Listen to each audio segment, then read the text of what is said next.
people. So let's welcome in for the first time, Linda Perella.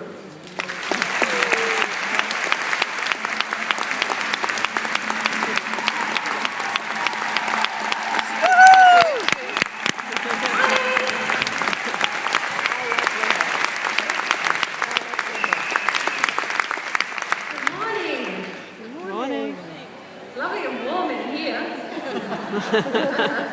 We just came from Florida. It's been like 80 degrees. Oh. Do you do Fahrenheit or Celsius here?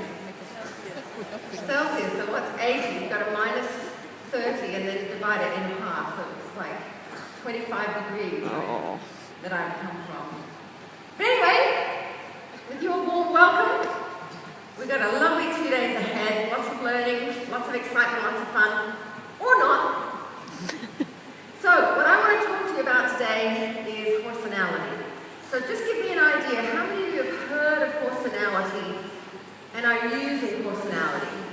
Okay? And how many of you have never heard of horsenality and how we use it at Pirelli? Anybody never heard of it? A few of you? Oh wow, cool. Okay. Well, I'm still going to do a little overview because I don't want the two of you going, what is she talking about? So, in human terms, when you're looking at people, we know that all people are not the same, right?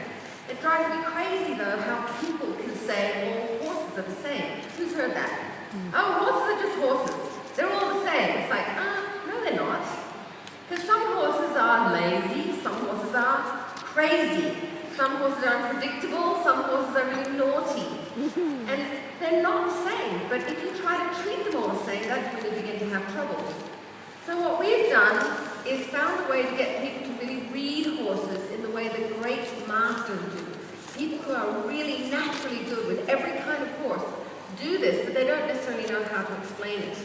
And back in 1989, when I started with Pat Pirelli, doing the Pirelli program back then, he would always talk about horsenality and say horses have different horsenalities, which is based on their innate characteristics, you know, what they're born with.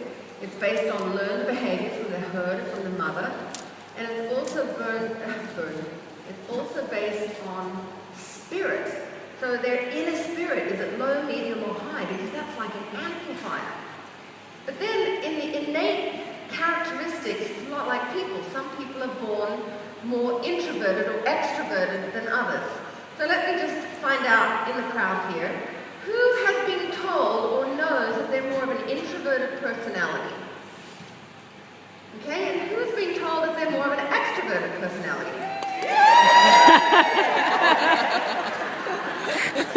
So in people, we find it easy to tell because, you know, extroverts are all like, woo, you know, they can't stand still, they're always talking and yakety-yak, whereas introverts are like more reserved and don't talk that much, don't really want to be in big crowds of people. It's even amazing that introverts are here today, right?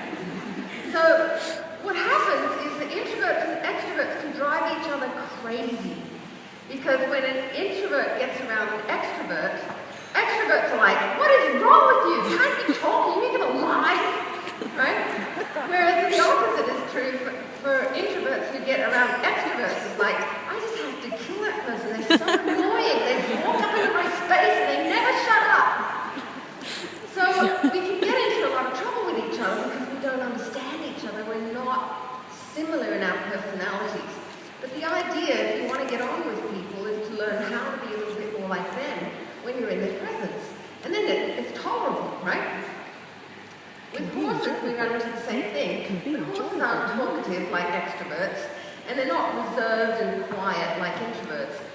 We can tell horses whether they're extroverted or introverted by how they move and the expression on their face.